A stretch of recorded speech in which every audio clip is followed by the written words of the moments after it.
వంశీ ఆగమ్మ, బయటికి వెళ్ళకు, రోజులు అసలే బాగోలేదు, జాగ్రత్తగా ఉండు.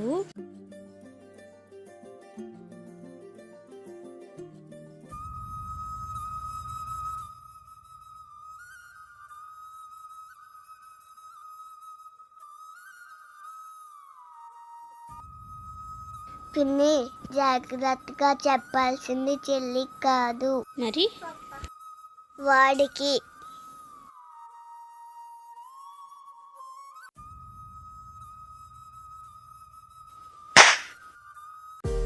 దేవుడికి దండం పెట్టడం కాదు, దేవుడి పైన ఉంటాడు, అన్నీ చూస్తాడు.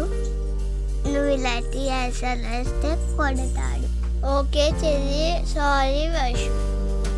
చూశారు కదా, చిన్నప్పటి నుంచి మనం పిల్లలకు ఒక విషయాన్ని చెప్తాం. గుడిలోనో, చర్చిలోనో, లేక మసీదులోనో వాళ్ళు ఏదైనా అపశృతులు మాట్లాడుతుంటే ఇక్కడ ఇవేం మాటలరా అని చెప్తాం. అంటే మనకు తెలియకుండానే మనం ఒక విషయాన్ని వాళ్ళలో నాటుతున్నాం. వాళ్ళు ఏమనుకుంటున్నారంటే కేవలం ఈ ప్రదేశాల్లో మాత్రమే మనం చెడు పనులు చేయకూడదు, చెడుగా మాట్లాడకూడదు అని అనుకుంటున్నారు. బయట ఎక్కడైనా సరే మనం విచ్చలవిడిగా ఏదైనా చేయొచ్చు అనేటువంటి ఆలోచనలో వాళ్ళు ఉన్నారు.